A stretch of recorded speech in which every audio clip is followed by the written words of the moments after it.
Hello student, हम लोग Newton second law of motion को समझते हैं और साथ में उसके इक्विलिब्रियम को भी समझते हैं। तो समझते हैं, चलिए शुरू करते हैं। Newton second law of motion लागू कब होता है? जब कोई बॉडी स्ट्रेट लाइन में मूव करती है, राइट। ये स्ट्रेट लाइन के लिए या कोई वेलोसिटी अगर कर्व में मोशन कर रहा है तो वो टेंजेंशियल मोशन वहाँ पे कंसीडर किया जाता है, राइट। लेकिन ये क्या है, स्ट्रेट लाइन मोशंस के लिए Newton second law of motion applicable है। क्लियर हो गया? जब भी कभी Newton second law of motion आए, आप ये समझ जाइए ये मोशन स्ट्रेट लाइन में हो रहा, उसकी बात न्यूटन्स कर रहे हैं।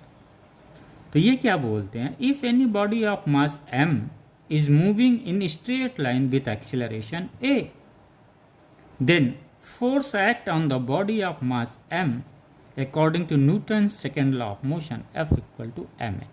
क्लियर हो गया न्यूटन्स? ये बहुत इंपॉर्टेंट है क्योंकि हर जगह आपको आएगा, वो चाहे हार्मोनिक मोशन हो, चाहे स्ट्रेट लाइन मोशन हो, चाहे कर्व मोशन हो, सब जगह दिमाग लगाना है, राइट। आइए अब समझते हैं।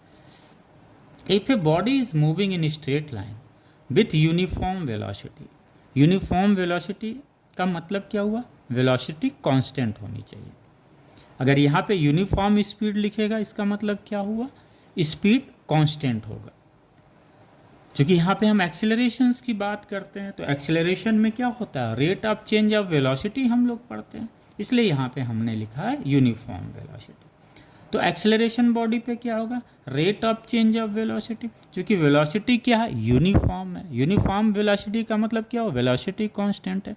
तो ये डीबी में क्या होगा? कोई चेंजेस नहीं आएगा, जीरो चेंजेस होगा। तो एक्सेलरेशन भी बॉडी पे कितना होगा? जीरो होगा। इसका मतलब ये अब अगर एक्सेलरेशन जीरो होगा उस बॉडी में, तो फोर्स कितना एक्ट करेगा? जीरो करेगा। यानी means net force act on the body is zero. फिर बॉडी क्या होगा? ये इक्विलिब्रियम में होगा। अगर वो मूव कर रहा है, मोशन कर रहा है कांस्टेंट वेलोसिटी से, तो वो उसका जो इक्विलिब्रियम होगा क्या होगा? डायनेमिक इक्विलिब्रियम होगा, राइट। क्योंकि इक्विलिब्रियम दो तरीके से होते हैं। अब हम लोग पढ़ लेते हैं कंडीशंस फॉर इक्विलिब्रियम। इक्विलिब्रियम दो तरीके से होते हैं। एक होता है स्टेबल इक्विलिब्रियम, दूसरा होता है डायनेमिक इक्विलिब्रियम। इस इक्विलिब्रियम के कंडीशन सिर्फ दो होते हैं। फर्स्ट कंडीशंस क्या है? Net force act on body must be zero. Second conditions क्या है?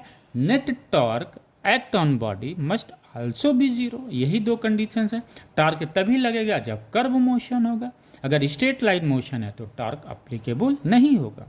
So for straight line acceleration, linear acceleration इसको बोल सकते हैं जीरो।